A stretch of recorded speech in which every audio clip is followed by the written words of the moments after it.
No es tanto. Apocalipsis capítulo 1, versículo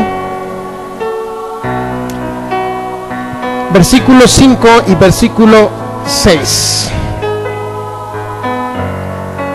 Apocalipsis capítulo 1, versículo 5 y versículo 6. Y de Jesucristo, el testigo fiel, el primogénito de los muertos y el soberano de los reyes de la tierra, al que nos amó y nos lavó de nuestros pecados con su sangre, y nos hizo reyes y sacerdotes para Dios su Padre.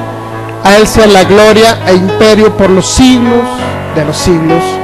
Amén. Padre, gracias por tu amor, tu bondad y tu misericordia. Gracias por tu presencia, por tu unción, por tu poder. Y declaro esa unción en cada uno de los oyentes, los que vamos a recibir, escuchar tu palabra, Señor.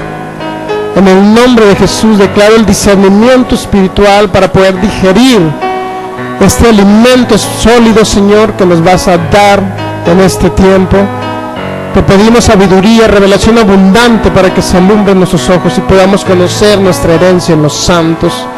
Te doy gracias, Padre, por tu inmensa bondad. Gracias, Espíritu Santo. Gracias, Jesús, por derramar tu sangre y morir por nosotros y cortar ese nuevo pacto.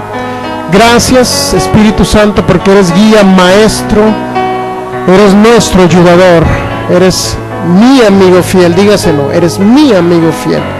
Te hago el Señor esta reunión y declaro que después de este día mi vida no será igual.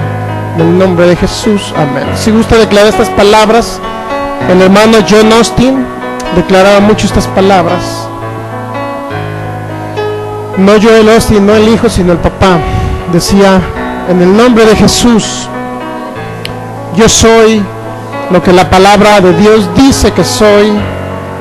Yo tengo lo que la palabra de Dios dice que tengo, y yo puedo hacer lo que la palabra de Dios dice que yo puedo hacer. En el nombre de Jesús declaro mi mente abierta para recibir tu palabra y mi corazón receptivo para poder recibir esta palabra, este alimento, en el nombre de Jesús.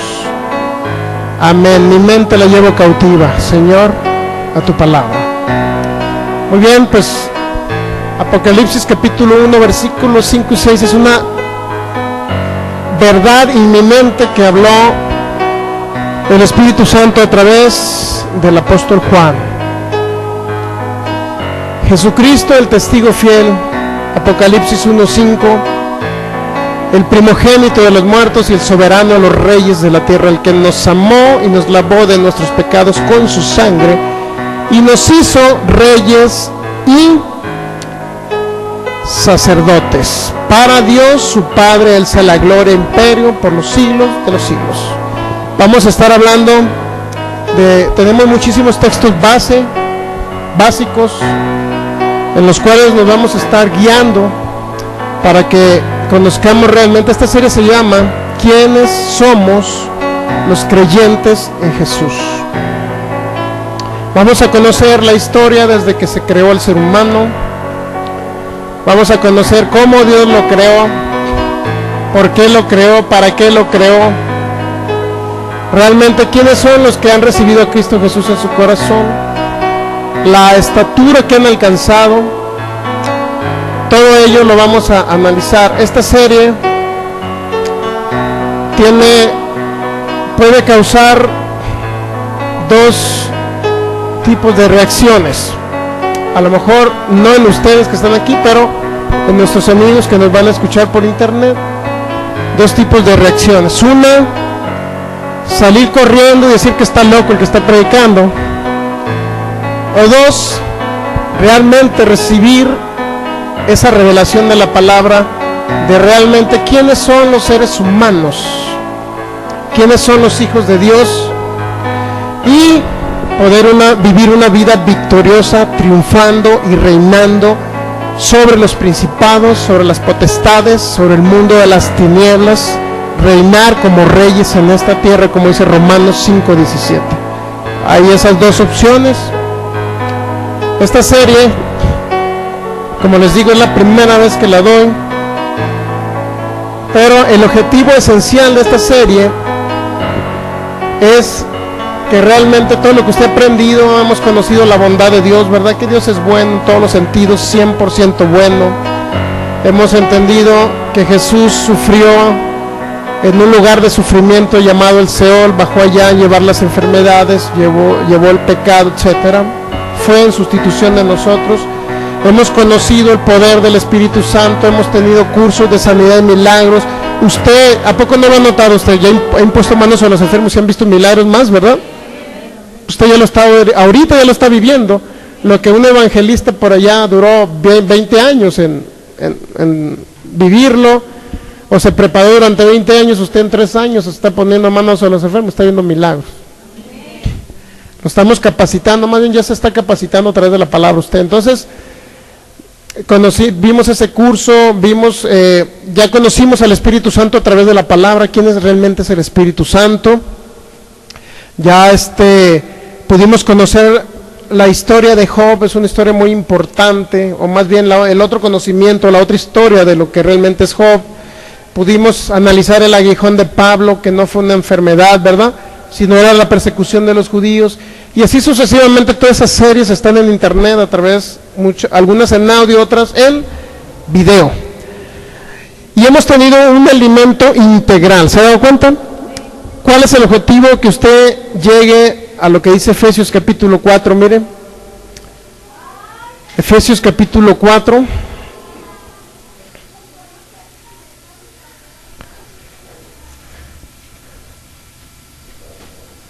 Efesios capítulo 4,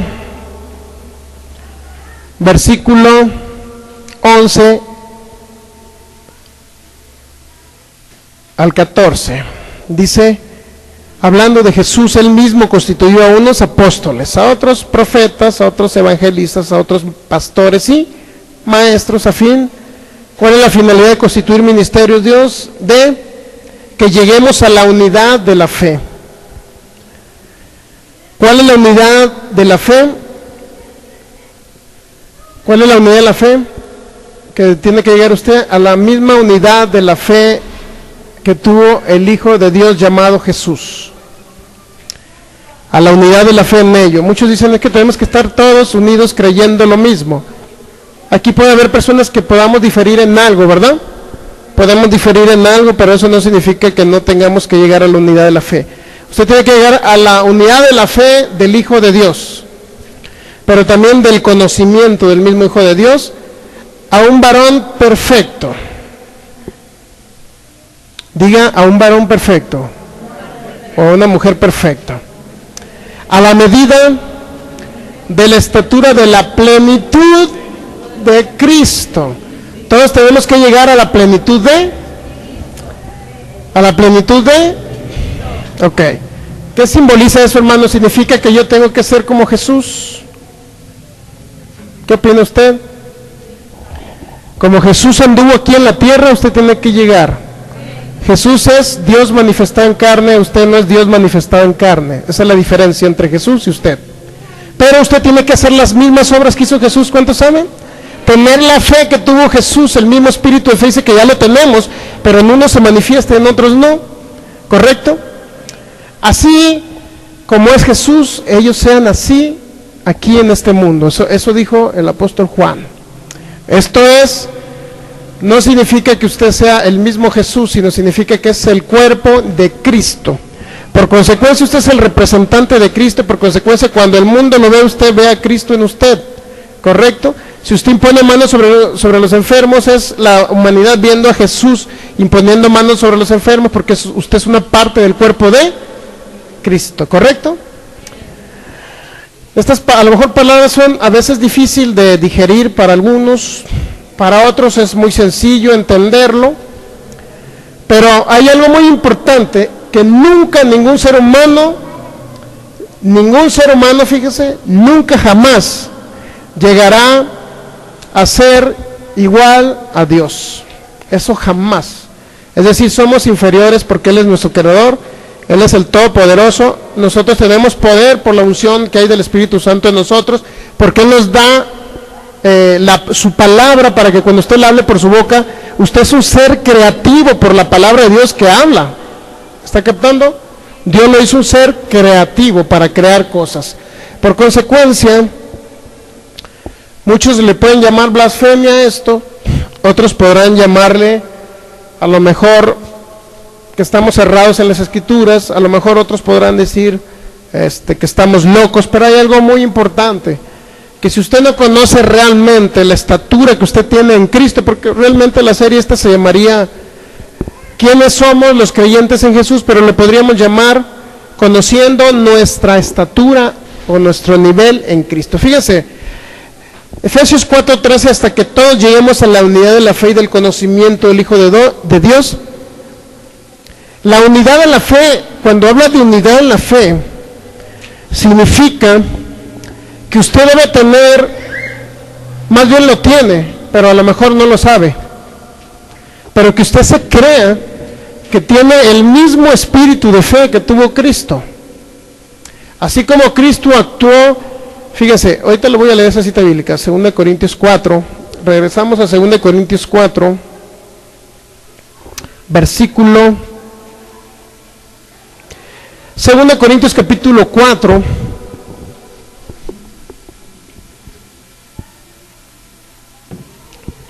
Segunda Corintios capítulo 4, versículo 13. ¿Ya lo tiene? Que a usted le conste esto.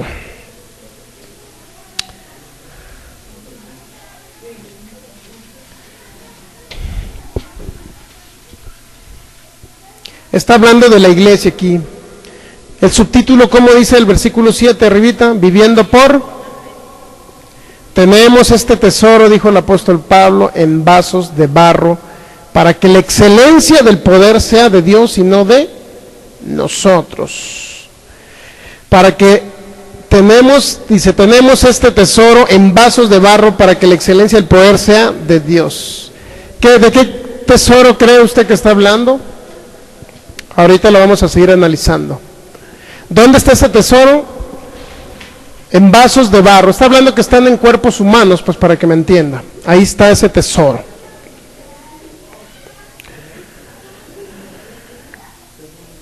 Luego dice el versículo 13, en la misma historia dice, pero teniendo, fíjese, todos los versículos anteriores está hablando de tribulaciones, de que han sufrido a causa o han padecido a causa del Evangelio de Cristo, por predicar el Evangelio de Cristo.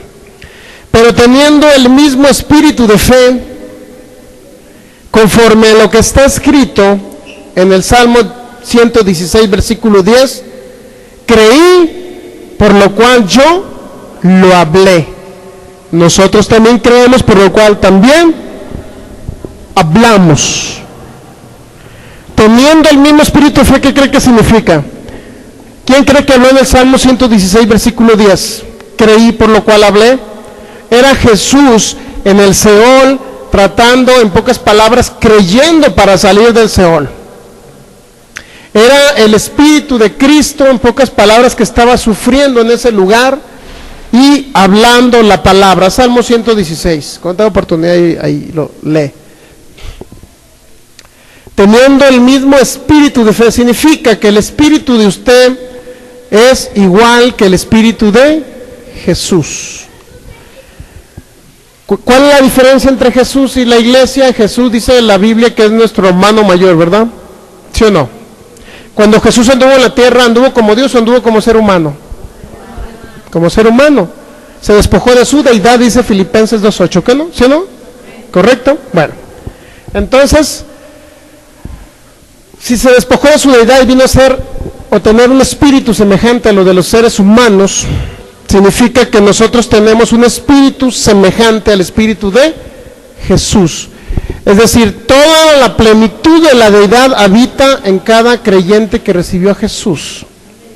¿Sí o no habita entre usted el Espíritu Santo? ¿Habitó en Jesús? ¿Sí o no habita el Padre dentro de usted por el Espíritu Santo? ¿También habitó en Jesús? Ok. Nos estamos poniendo de acuerdo para entender esta serie. Creo que empecé por lo más fuerte. Pero, bueno, en fin. Teniendo el mismo espíritu de fe, diga conmigo, repita si usted lo cree. Yo tengo el mismo espíritu de fe que tiene Jesús, o que tuvo Jesús para salir del infierno. En pocas palabras, Jesús es Dios mismo que se despoja de su deidad y viene a ser semejante a los seres humanos. ¿Sí sabía eso o no? Mire, vamos a Hebreos capítulo 2. Hebreos capítulo 2.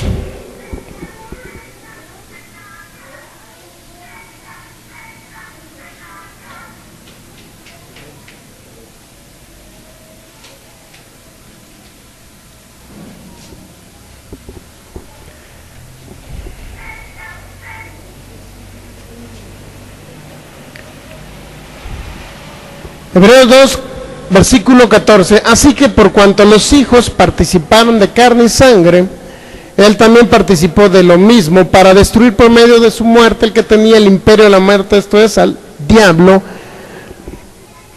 y librar a todos los que por el temor de la muerte estaban durante toda la vida sujetos a servidumbre. Era el temor que a la muerte, estaban sujetos a servidumbre. ¿De quién cree? ¿De quién cree que eran siervos ellos? De la muerte, porque tenían temor a la muerte. Cada persona que tiene temor a algo se hace esclavo de eso, ¿sí sabía? Si usted tiene temor a la cuestión financiera, ¿cómo voy a vivir mañana? ¿Qué voy a comer? Usted se está haciendo esclavo de la pobreza. Luego dice el 16, porque ciertamente no socorrió a los ángeles, sino que socorrió a los de la descendencia de Abraham. ¿Usted es descendiente de Abraham? Usted es descendiente de Abraham. Porque usted está en Cristo Jesús. Eso dice Gálatas 3. Por lo cual debía ser en todo ¿qué? ¿Cómo debía ser Jesús? En todo semejante a sus hermanos, para venir a ser misericordioso, fiel sumo sacerdote en lo que a Dios se refiere, para expiar los pecados del pueblo. No podía venir Dios a cargar pecados sobre sí mismo para morir en un madero y derramar sangre. No podía Dios cargar pecados. Tenía que venir a ser semejante a un ser humano. Semejante, ¿qué significa? Que usted es semejante a Jesús. ¿Cuál es la diferencia entre Jesús y usted? Que Jesús, fíjese, que Jesús tuvo un cuerpo incorruptible, no corruptible. Jesús tuvo un cuerpo sin pecado, y el cuerpo que tenemos los hijos de Dios que nacimos de nuevo es un cuerpo de pecado, porque se va contaminando y cada día va envejeciendo. Y esa era la diferencia entre el cuerpo de Jesús y el de nosotros. El cuerpo de Jesús no tenía naturaleza de pecado, porque él no tenía que ser pecaminoso para venir a morir por la humanidad, ni en su espíritu ni en su cuerpo, ¿correcto? En pocas palabras, Jesús tenía un cuerpo parecido al de Adán. Por eso se le llamó el postrer Adán. ¿Por qué tenía un cuerpo parecido al de Adán? ¿Sabía que Adán nunca iba a envejecer en su cuerpo? Porque el cuerpo de Adán estaba queriendo crecer. ¿A qué edad cree que se vio Adán cuando tenía 80 años? ¿Cómo cree que se vería Adán? ¿Cómo cree que se veía Adán de 80 años? Vivió en 930 por ahí, ¿no? 920, ¿no? Algo de presión. Génesis 5 viene. 930, ¿eh? ¿Cómo cree que se veía Adán a los 80 años? ¿Como una persona de 80 años ahorita? ¿A qué estatura llegó para llegar a tener un conocimiento, que su mente creciera, se revolucionara, su mente cambiara? ¿Qué edad cree que, o cómo cree que se veía Adán? Llegó a la edad...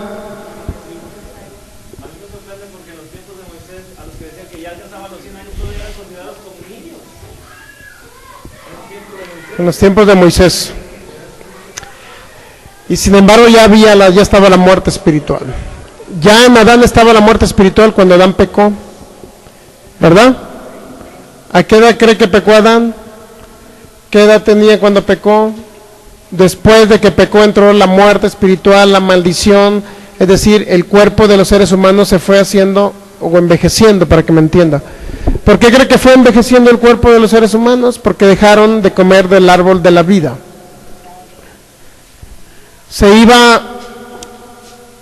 el cuerpo iba creciendo y Adán iba y le pegaba una mordida, por decirlo así. Un ejemplo, ¿no? El árbol de la vida es Jesús. Dice que el árbol de la vida está también en el cielo, en el Edén, en el cielo, ahorita está el árbol de la vida. El árbol de la vida iban, por decirlo así, no existía la enfermedad en esa época, no podía degenerarse el cuerpo, no podía corruptirse el mismo cuerpo, no podía envejecer el cuerpo, porque, por decirlo así, cuando ya cumplí un año más, con permiso voy y como el árbol de la vida y vuelvo a recuperar ese año. O sea, era algo así. ¿Por qué cree que duró 930 años y por qué usted va a durar 120? ¿Por qué cree? ¿Por qué Adán sí tuvo el privilegio de dejarnos con 120 años y él vivió 930? ¿Por qué cree? O sea, ¿de qué privilegio gozaba Adán si fue el que pecó? ¿Qué culpa tiene usted? ¿Qué culpa tengo yo de vivir 120 cuando él vivió 930 todavía el grandallón? Porque él alcanzó a comer del árbol de la vida y esa que se alimentó del árbol de la vida hasta los últimos momentos, le alcanzó para vivir 930 años después de que él pecó. El árbol de la vida ya no está aquí en la tierra. ¿Está captando? Pero cuando venga Jesús por segunda vez, su cuerpo se va a transformar en inmortal y usted va a tener acceso al árbol de la vida que está en los cielos. Usted fue creado para habitar aquí en la tierra, no para habitar en el cielo. Hermano, ¿pero qué no dice que la Nueva Jerusalén, si la Nueva Jerusalén va a bajar acá? El planeta fue creado para los seres humanos. ¿Usted qué cree que va a vivir allá en Neptuno o qué? La tierra fue creada para los seres humanos. Nuevos cielos y nueva tierra vendrán. Entonces, ¿dónde cree que va a vivir? ¿En el cielo o en la nueva tierra? Usted fue creado para vivir en la tierra. Usted fíjese algo muy importante. Es necesario que vaya captando todo esto. Adán vivió 930 años porque alcanzó a comer del árbol de la vida. Y eso que comió del árbol de la vida le alcanzó todavía para vivir todos esos años. Él sí disfrutó esos años todavía sobre la tierra. Digo, si acaso se le llama disfrutar, el vivir en escasez y todo eso vino en él. Pero en fin, Adán le retransmitió a sus descendientes, todavía alcanzó a conocer a varios, no sé si alcanzó a conocer a Noé, creo, Adán. Si usted saca cuenta del tiempo que vivió Adán sobre la tierra y saca los días, los descendientes que van surgiendo y saca la vida de Noé, y creo que alcanzó a conocer a Adán. Adán retransmitió todo lo que es el Génesis, la historia del Génesis, le retransmitió a, creo que ya lo di esa enseñanza, ¿no? Por ahí, ya la di donde hay en la soberanía, creo que Noé conoció a Adán, ¿no? O el papá de Noé más bien, el papá de Noé creo que conoció a Adán, todavía alcanzó a conocer a Adán. Entonces es algo muy importante que entienda usted, porque Adán sí todavía vivió, después de morir espiritualmente y entrar la maldición aquí en el planeta Tierra, porque vivió 930 años. Y por ello él vivió físicamente. El cuerpo de Jesús era como el cuerpo de Adán antes de que pecara. El cuerpo de Jesús era un cuerpo incorruptible. ¿Sí sabía usted? No podía envejecer Jesús. Llegó a cierta estatura, a cierto nivel. Jesús no podía envejecer. No iba... Si Jesús, por decirlo así, a los 30 y tantos años que murió físicamente en esa cruz del Calvario, ¿qué hubiera pasado si Jesús dura 80 años? Lo hubiéramos visto viejito, con canas y todo. Nunca lo hubiéramos visto así. Porque el cuerpo de Jesús era un cuerpo incorruptible. Inclusive la misma Biblia registra en ciertas ocasiones cómo se le desaparecía a las personas, se le desaparecía. Lo iban a apedrear y de repente pasaba en medio de ellos, ¿sí? Jesús ya no estaba. Entonces era un cuerpo incorruptible el cuerpo de Jesús, que es el mismo cuerpo que nosotros vamos a adquirir después de que usted sea transformado en un cuerpo inmortal. Incluso a Jesús también se le vio por ahí en el monte de la transfiguración con un rostro celestial, luminoso. Entonces todo ello lo presenciaron los discípulos, el apóstol Juan, Santiago y Pedro, creo, son los que presenciaron ese hecho. Pero a fin de cuentas, a lo que queremos de llegar es que, dice Hebreos capítulo 2, versículo 17, debía ser entonces semejante a sus hermanos, para venir a ser misericordioso y fiel sumo sacerdote. ¿Semejante en qué? somos los que estamos en Cristo Jesús, o Jesús vino a ser semejante a nosotros, ¿en qué? ¿En qué sentido? En el Espíritu. Leímos 2 Corintios capítulo 4 versículo 13, teniendo el mismo espíritu de fe, por lo cual que creí, por lo cual hablé. Eso usted ve en el sufrimiento de Jesús que tenía. Él salió de ese lugar por su fe, salió de ese lugar y Dios lo rescató entre los muertos porque, en primer lugar, porque estaba ilegalmente en ese lugar, y segundo, porque él tuvo fe para salir de ese lugar.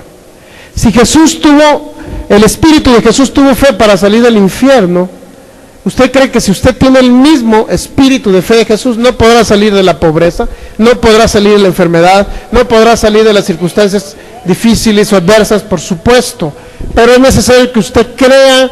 Lo que lo limita a usted es su mente, porque usted ya tiene el mismo espíritu de fe, tiene la unción del Santo, la misma unción que tuvo Jesús la tiene usted, pero ¿dónde se tiene que manifestar la unción? Conforme a la fe, usted se va manifestando, en pocas palabras, porque la unción ya la tenemos.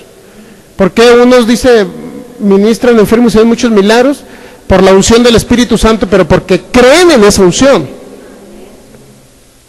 No todos creen en la unción. La unción ya habita dentro de vosotros y ha venido sobre vosotros cuando reciben el Espíritu Santo. Ya está ahí, pero ¿qué se necesita para que se manifieste? Fe. Entonces fíjese bien, Hebreos 2:17, el cual debe ser semejante a sus hermanos. ¿En qué sentido? En el Espíritu. Tenemos el mismo espíritu de fe que tuvo Jesús cuando anduvo sobre la tierra, para que me entienda. ¿Por qué todos no se manifiesta? Porque la mente nos estorba, porque no tenemos conocimiento en la palabra, porque no tenemos precisamente esa parte que Jesús tuvo al 100%, conocimiento y fe. Por lo cual tenemos que llegar a la estatura del varón perfecto llamado Jesús. Efesios capítulo 4.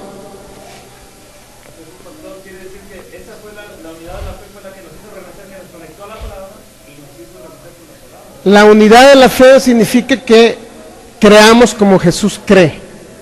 Esa es la unidad de la fe. Hermanos, hay que creer todo en lo mismo. Bueno, si usted quiere creer, usted crea, y si no quiere creer, no crea lo que yo creo.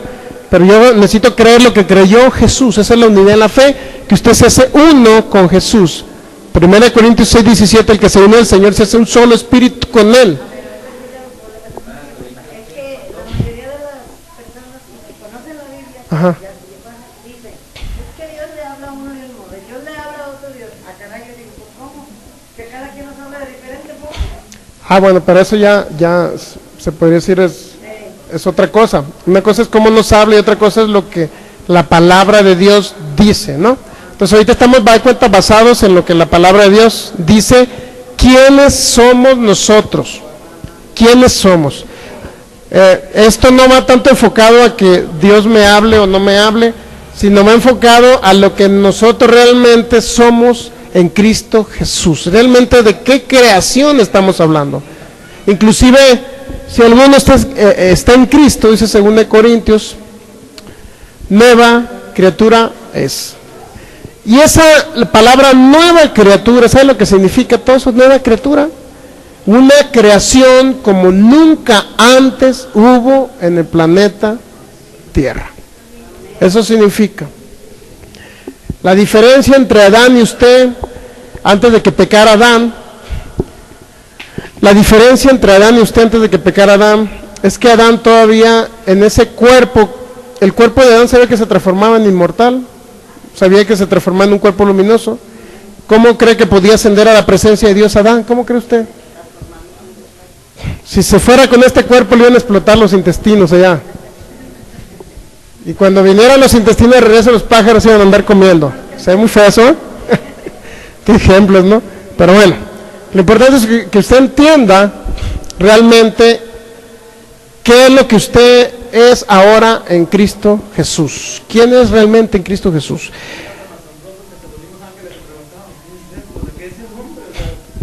Hebreos capítulo 1 y 2 dice que recibió un nombre que es sobre todo nombre, dijo Jesús. Mire, vamos a Hebreos.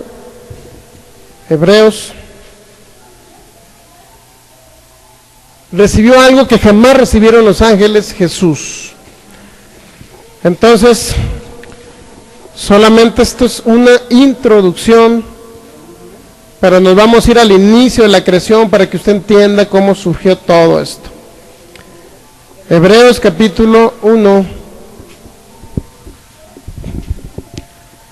versículo desde el 1. Dios, habiendo hablado muchas veces y de muchas maneras en otro tiempo a los padres por los profetas, en estos postreros días nos ha hablado por el Hijo, a quien constituyó heredero de todo y por quien asimismo hizo el universo, el cual, siendo el resplandor de su gloria y la imagen misma de su sustancia, y quien sustenta todas las cosas con la palabra de su poder, habiendo efectuado la purificación de vuestros pecados por medio de sí mismo, se sentó a la diestra de la majestad en las alturas, hecho tanto superior a los ángeles. Jesús es superior ¿a quién?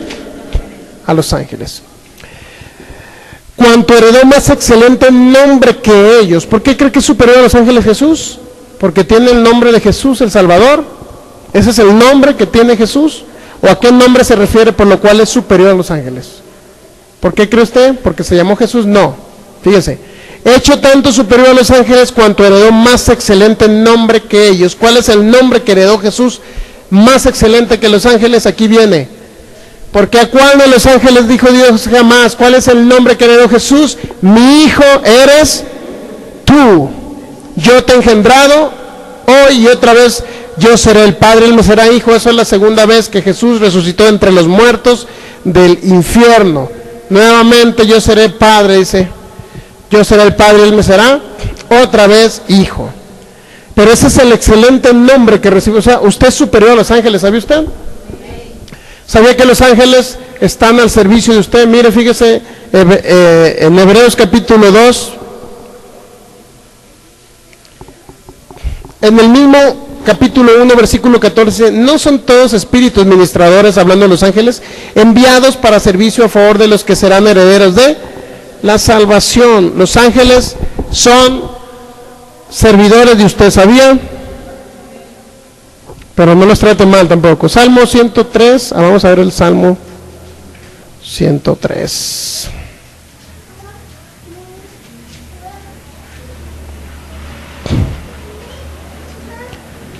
Salmo 103, versículo 20. Dice, bendecid a Jehová, vosotros sus ángeles,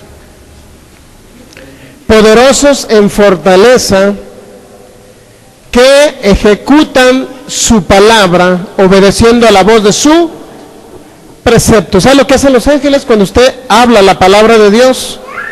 Y dice, en el nombre de Jesús, yo ahora declaro un milagro creativo de sanidad.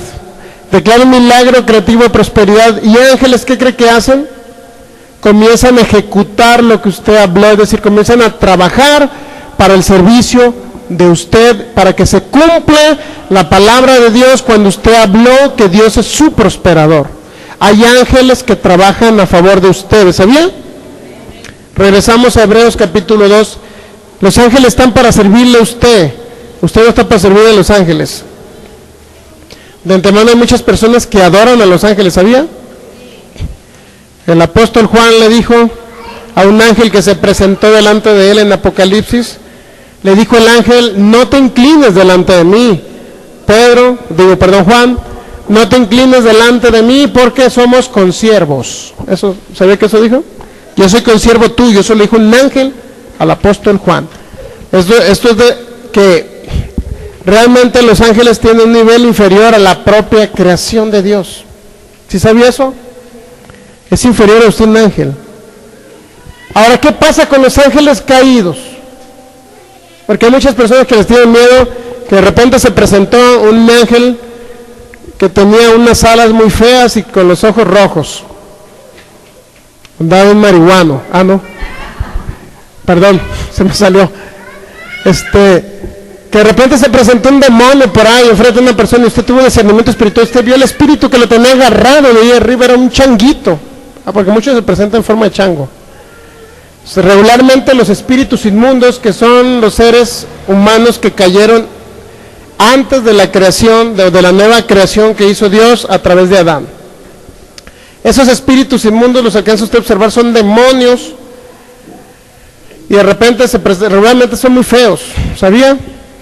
Regularmente son muy feos. Muchas personas que los posesionan regularmente adquieren la figura o les hacen la figura física de su cuerpo, de su cara, perdón, una figura física así para que se vean parecidos a ellos. Sí sabe de eso, ¿verdad? ¿O no sabe de eso?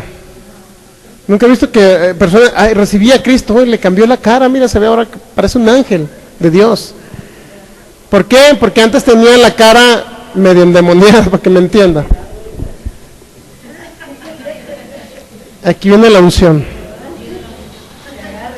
Gracias. Entonces, fíjense bien. Los ángeles caídos, dice que son horribles, dice Ezequiel 28. Son feos.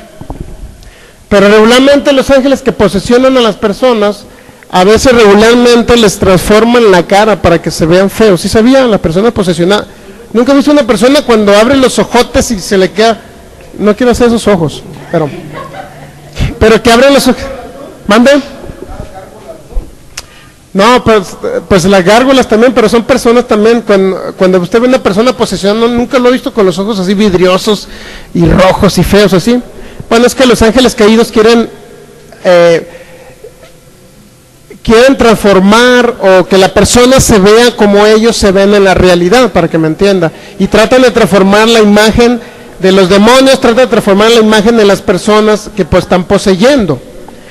Regularmente son muy feos, pero bueno, fíjese bien. Entonces nos habla en Hebreos que los ángeles son y están a su servicio, son inferiores a usted. ¿Sabía que un ángel es inferior? Porque usted recibió un más excelente nombre que un ángel, llamado Hijo de Dios. Usted es un hijo de Dios. Y eso, no se imagina toda la connotación, el significado, todo lo que representa ser hijo de Dios. Se hizo tan común ese nombre que la mayoría de usted le pregunta al borrachito que va por la calle, ¿y usted qué es? Hijo de Dios. Y el borrachito le va a decir, ¡Ip! Confirmando que es un hijo de Dios.